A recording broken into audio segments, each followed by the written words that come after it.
I have three actually. One would be sustainable housing. Secondly would be sustainable uh, agriculture, which would be automated horticulture. I actually was thinking of putting, utilizing the Omega Garden equipment actually. And then the other one would be pulling off the idea of the Hopewell project, which is hydrogen, sustainable energy through hydrogen. So I'd love to stay in touch with you and get in touch with Ted to possibly work on the planning stages of my senior project and seeing maybe if we can, work together and tie things up. That'd be a great idea, probably. Yeah, sure. Just stay in touch with me. Shoot me an email, and I'll when you're ready to cross that bridge, when you're at that point where you're like, okay, I need to now start talking to people and maybe like Ted and stuff like that.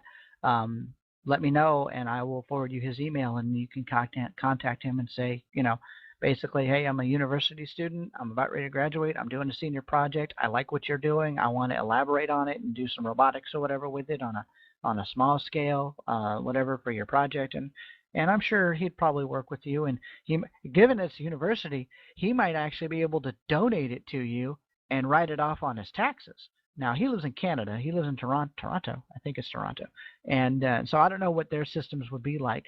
But so yeah, let me know, and we'll get to that once you're ready. I see a question here. What do you say to the response that such a city would be attacked once the sustainability of it has been demonstrated and thus presented a threat to the old world authority?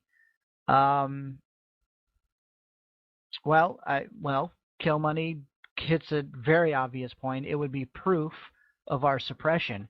Anybody who attacks a peaceful city structure that is living on its own, not hurting anybody, will instantly prove themselves to be nothing more than power-hungry, maniacal bastards who are hell-bent on only maintaining their control and not giving a damn about a single person living underneath them.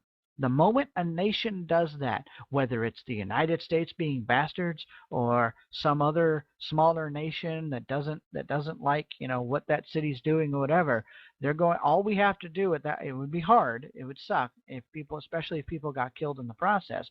But all we have to do is stand up and say, "See, proof right there. We're not hurting anybody. We're trying to do it, just live a more sustainable way, and they are attacking us." Why? Because they're losing their power and control over you. The moment the average citizen really wakes up, and I mean something like that happens, they see a real example of an authority setup trying to purposefully subjugate them and make them slaves by virtue of economics or whatever, you will see shit hit the fan. I mean, people will get more pissed off than I think you could possibly imagine. And then it will become, unfortunately, like a revolution and not an evolution.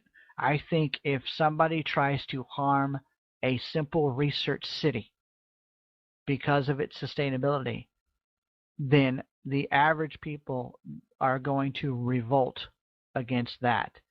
And well, the media might be able to lie and try to twist it, but keep in mind the research city is going to be live 24/7, 365, online, webcam, streaming, all of the functions, all of the everything that goes on, even the construction is going to be live for the world to see all the time. So every Tom, Dick, and Harry around the planet is going to be able to look at their iPhone or their laptop or their Wi-Fi and see the city being built. And as the word spreads and it gets around and more people are seeing the process and watching the city work, the only place cameras won't be, obviously, will be in people's homes for obvious privacy reasons. But everywhere else we can show off how the city works, how everything goes together, traffic cams and all that, everything you can think of.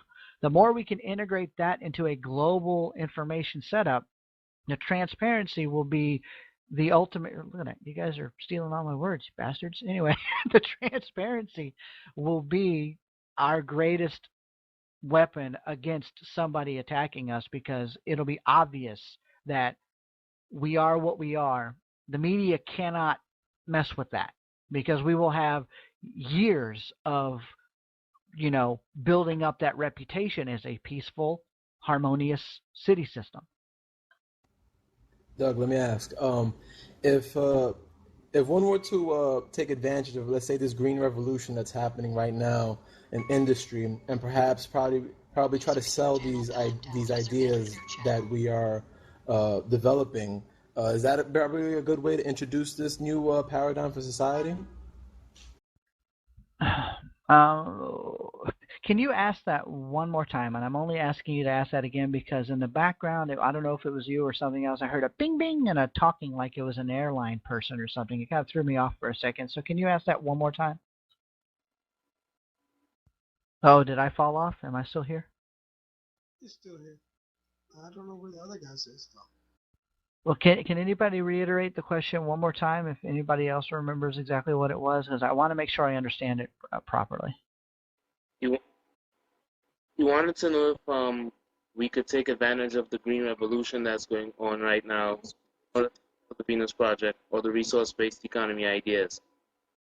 Okay, but I heard something in there about selling something, or maybe I misunderstood what was said. That's the part that threw me for a loop because we're obviously trying not to really sell anything. We're not trying to make profits. We'll just kind of reinvest any monies that we do get back into the city systems. Again, with open transparency, every dime we get should be accounted for and put on a website so that anybody can obviously see everything that we ever get, and things of that nature.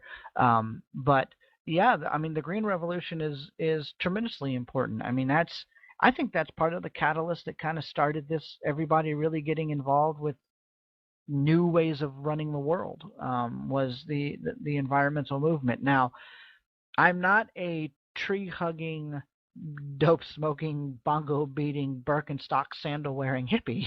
I am, I'm an environmentalist to a point, but I'm never going to tie myself to a tree. I know I'm picking on some people. It's a joke. Anyway, I'm never going to tie myself to a tree to save, to save the tree. Trees are useful, to a point, and we need them. But what we have done is we've completely lost sustainability and revitalization.